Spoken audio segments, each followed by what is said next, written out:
supposed to know that if nobody ever told me? Separation killed a cat, a nigga got so lonely. Hi you guys, my name's Michaela. My pronouns are she, her, hers. My sign, I'm a Taurus with a Leo moon, and I think my rising is in Aries. So they're all three in very different places. And I am the founder of the Oracle Collective, and I'm the manager for Black Moon Girl. And yeah. Hi guys, my name is Nia Duncan. I am also known as Black Moon Girl 422. You can follow me on Soundcloud. I'm an artist. And you can follow me on IG at Nia Supernova. Those are the three names that I'm known by. My pronouns are, well, I use any pronouns. And I'm a Taurus with a Pisces moon. And I am an artivist for Oracle.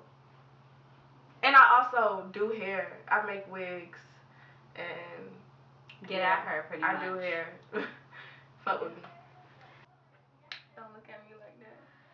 My name is Rio. My pronouns are she, her, hers, but honestly, gender's fake. Yeah, so we I don't don't care. You can use whatever. My sign, I'm a Pisces, and I'm a Gemini moon. I'm Oracle's creative director, photographer. You know, I produce for Nia here and there, and I'm just the cutest and the youngest.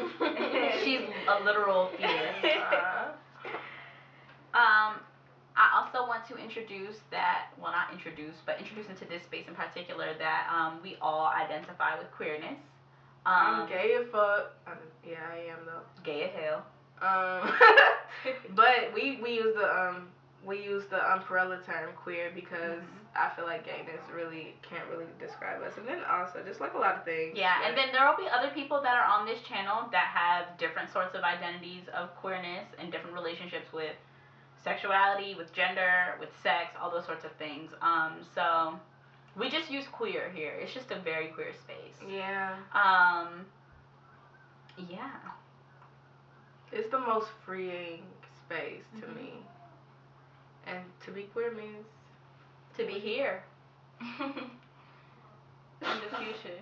And honestly, it means to be from the future. To be queer is to really be from the future, because like you're already existing in a space that is so free that and that doesn't exist. Work to like, yeah, we're creating space for the future basically. I really have been seeing that, like with Oracle we are creating the future and creating like basically a space where you can like be as free as you want to be and think for yourself.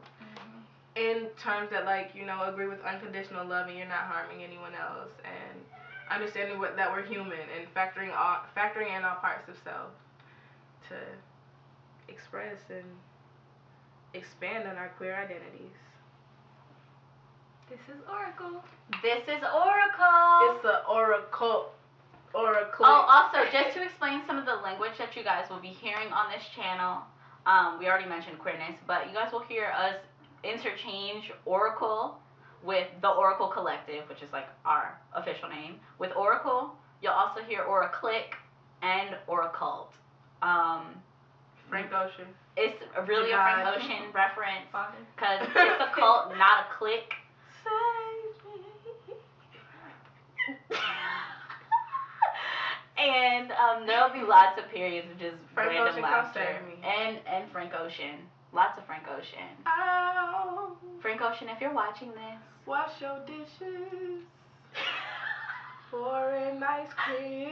Drink that bath water.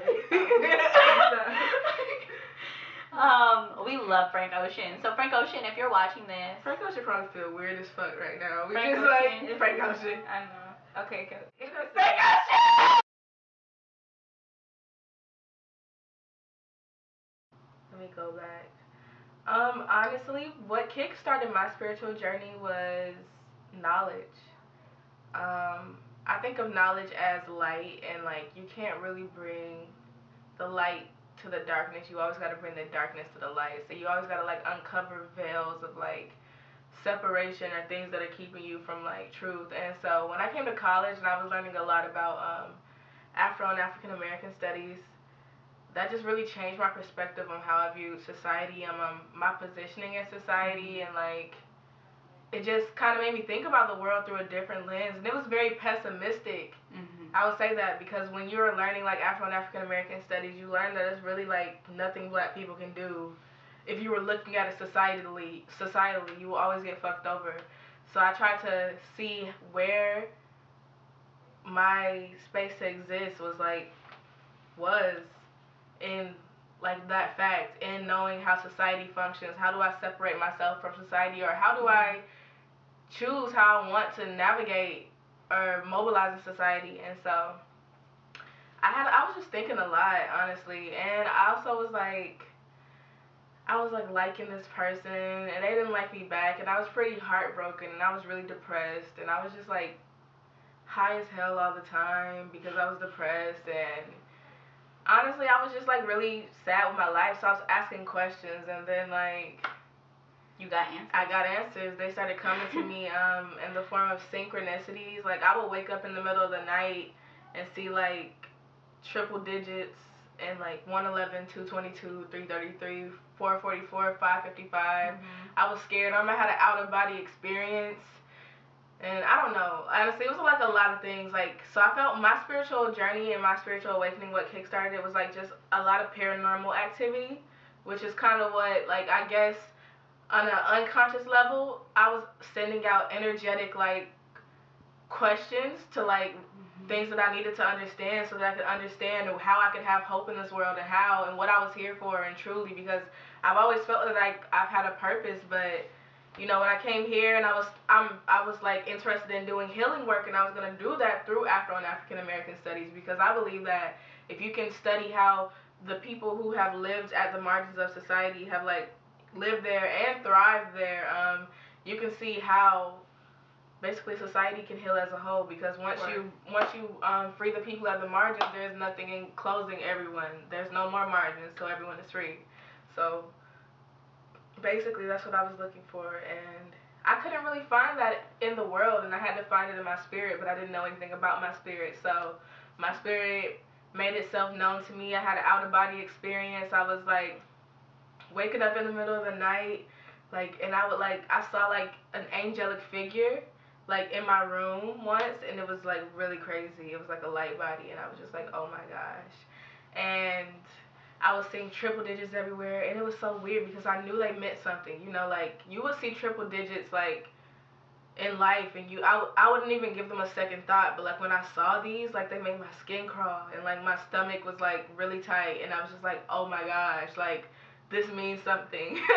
And I looked up what 333 meant, and they were like, the universe is trying to get in contact with you, basically. And I was like, what the fuck? But that shit made so much sense to me, and ever since then, I was just like very, very like, I don't know, I would just like watch hella videos about spirituality. I wouldn't even do my homework. I also had a very traumatic experience happen to me, which kind of also coincided with kickstarting that, because like, you know, when you're asking questions and you're seeking answers, you have to do the work too to go find it. And sometimes you're not conscious that you're doing the work of like finding the answers, and then like, you know, sometimes the only way to like get you to recognize certain things has to like be really shocking. And so I had a really shocking and traumatic experience, I feel like, which I know is necessary and like all happened and I'll talk about in other videos, but that also really kick-started my spiritual journey. And I basically like came back to college, and I was talking to them, and I was like, y'all, I've been seeing like triple digits everywhere, and I've been like hearing I was also hearing like angelic voices. I don't know if they were angelic voices. I would say angelic voices because like I feel very connected to the angelic realms, and to my ancestors, and to like my star family. And so I was hearing people like calling my name, and I did not know what the heck was going on.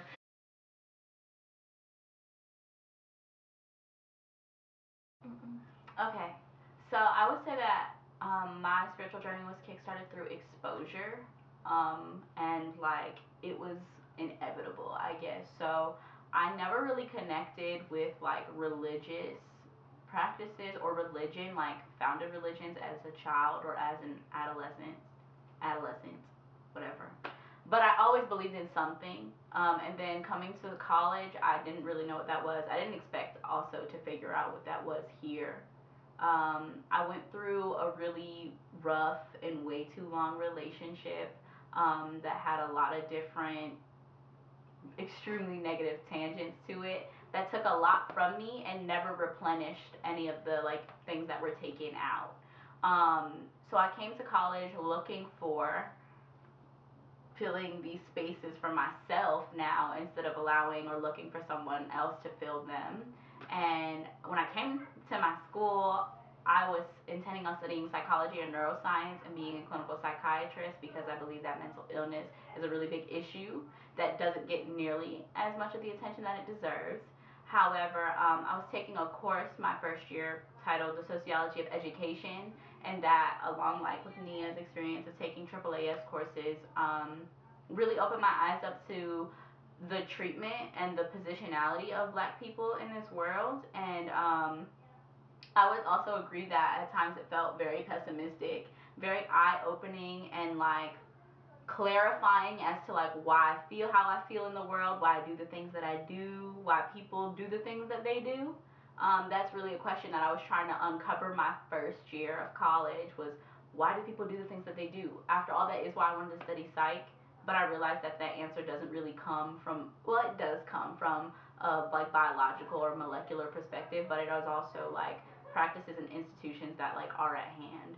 And in looking for those answers, searching for answers, I stumbled across spirituality initially through her, and that kind of just snowballed me into my own personal journey that took off and had different stages at different points. But a lot of synchronicity in the forms of numbers and the forms of events, like really learned that coincidences do not exist.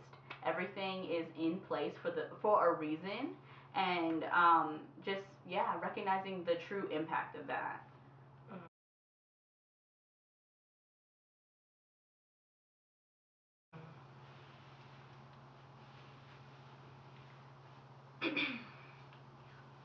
What was the question again? What kickstarted your spiritual journey? I would say my spiritual journey was kickstarted by coming to Brandeis, meeting you guys, honestly. Because I feel like it's not something that just came to me, like Nia's did, like with the numbers, like so in your face. It was like I like kind of heard about it through y'all, and then like I started seeking it, I guess. So like just like researching it, looking into it, like I kind of just saw a place for myself. I just like resonated with a lot of like the spiritual, like I don't know, beliefs. Not beliefs, but like I don't know, like a lot of the things that would happen, like I resonated with it. That makes sense. It does. And honestly, it was like one like interaction, like when I was doing my like life path number or something, like with my name, and I did like me and Nia's, and it was the same. So I guess like the twin flame journey kind of like made it real for me. But that's not the only thing, but that's the main thing. That's like a really like makes you like, peep because it's so in your face. Mhm. Yeah, we'll also be doing other videos on like the twin flame journey, and like defining what twin flames mean, what they look like, not physically look like, but knowing that it doesn't only exist in like confinements or boundaries that exist. So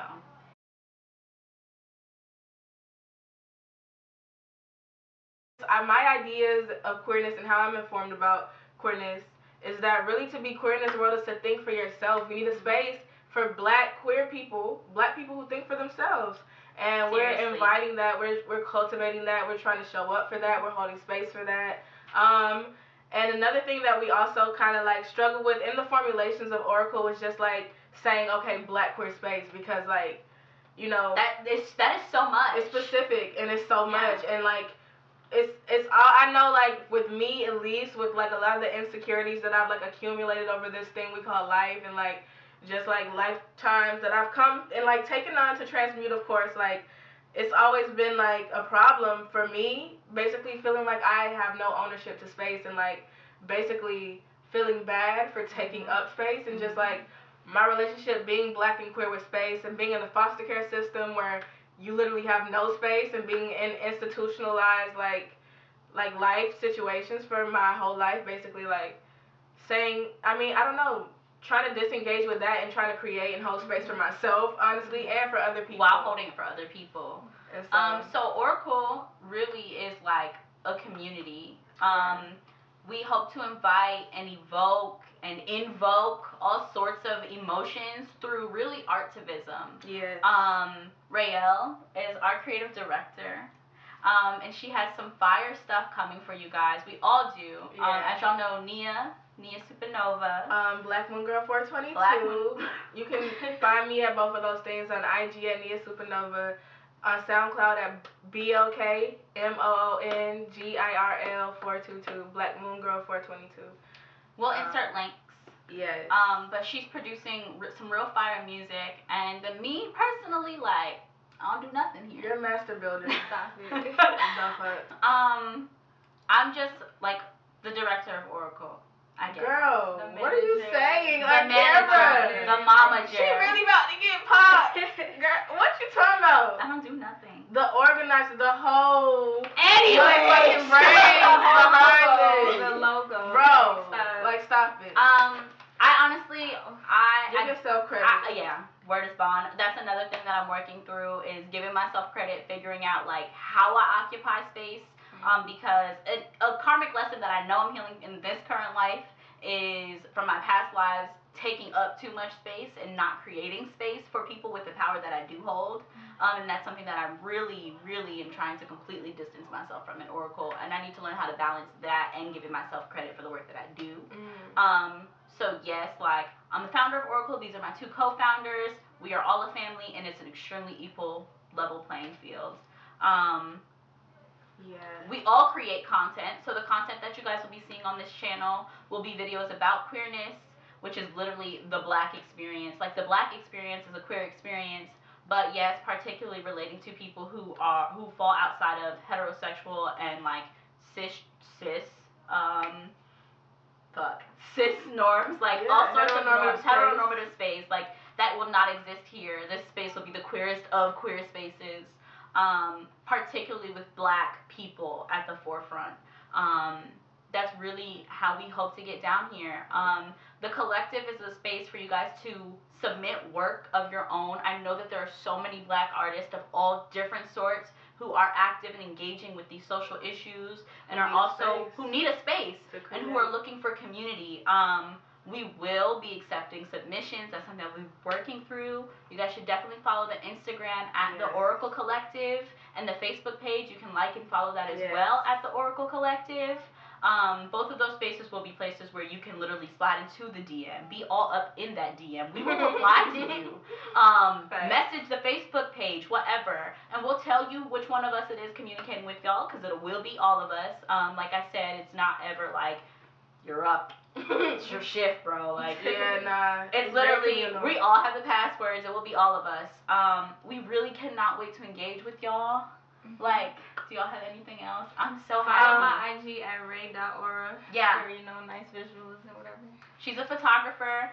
If you are in the Boston area and a model and trying to be featured in a portfolio, you should definitely hit the girl up. She's a photographer and a producer. I'm an artist. If you're an artist, you're looking to collab with somebody who's like, I guess my vibe, you could say, is kind of just very spiritual, very just authentic. I'm not about flexing. I mean, sometimes I might say some shit and I'm trying to manifest that through my words, but I'm not about flexing. And I'm about authenticity, and I'm not about shitting on nobody else. Word. So, if you're looking for a manager, I am here. That is my skill set. Right. Also, I just want to say that we will never, on this channel, try to pose ourselves as perfect because we are works in progress. So just because, like, I know a lot of times when people are talking about spirituality, a wound that I've held, being a black queer person in this world, is like feeling like I am not one with that, or that I could separate myself from divinity. And like, while we cannot separate ourselves from divinity, we can also not separate ourselves from this human experience. While we're in this physical body, like, you know, I'm still human, basically saying. So like, we never want to pose ourselves as perfect and be as humble as possible, but we're also very great artists, and we're also very great creators. We just want credit where it's due. Yeah, so. But only where it's due. Yeah, you guys, so welcome to the family. Hey. This is the content that you've all been waiting for. These are the bad bitches y'all all been looking for. Oracle's brightest, you know. Oracle's youngest. Oracle's goofiest. Yeah. But thank you guys so much already. Please be sure to subscribe to the channel, and really do go follow those IG and Facebook pages. We'll provide the information, and you'll hear from us soon. Hey. Bye, guys. No friend.